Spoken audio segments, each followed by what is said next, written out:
Du bist wirklich saudumm, darum geht's dir gut.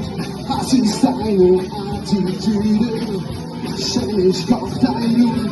Alles muss man dir erklären, weil du wirklich gar nichts weißt. Höchstwahrscheinlich nicht einmal, was Attitüde heißt.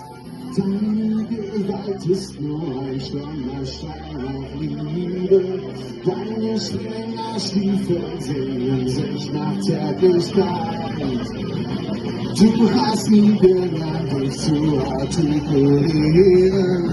Und deine Eltern hatten niemals Hilfe. Oh, Arschloch!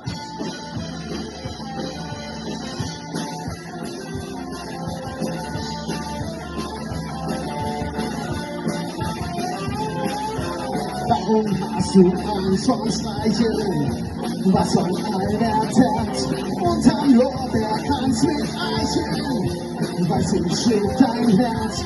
Und Romantik ist für dich nicht bloß Dauertheorie.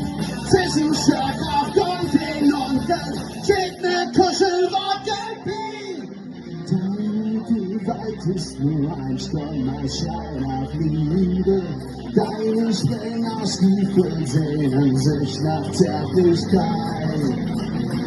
Du hast nie gelernt, dich zu artikulieren.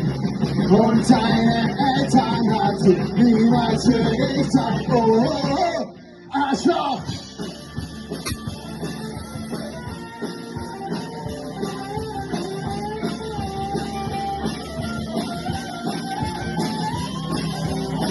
Weil du Probleme hast, die keinen interessieren.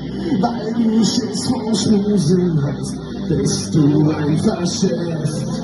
Du musst deinen Selbsthass nicht auf andere projizieren, damit keiner merkt, was für eine dumme Sau du bist. Oh.